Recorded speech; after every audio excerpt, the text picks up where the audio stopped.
হচ্ছে আমরা শিক্ষার্থী যারা আছি, যারা হচ্ছে মাদ্রাসায় পড়াশোনা করি, বিশেষ করে আলিয়া মাদ্রাসায় প্লাস হচ্ছে আপনার কওমি মাদ্রাসায় যারা পড়াশোনা করি, তাদের জন্য কিন্তু আরবি ভাষাটা শেখা হয়ে থাকে। কিভাবে? তারা প্রচুর পরিমাণে আরবি ভাষা শিখে এবং আরবি ভাষা লেখার যে প্র্যাকটিসটা তাদের হয়, কিন্তু আরবি ভাষায় কথা বলার যে প্র্যাকটিসটা সেটা কিন্তু তাদের হয় না।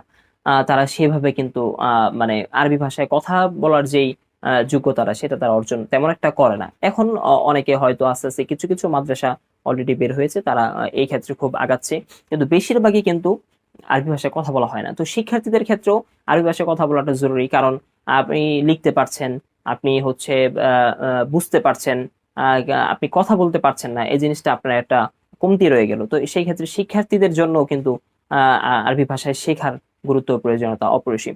কিন্তু হচ্ছে প্রফেশনাল লাইফে অনেক সময় আরবি ভাষার প্রয়োজন হয়, অনেক সময় বলতে অনেক ক্ষেত্রেই।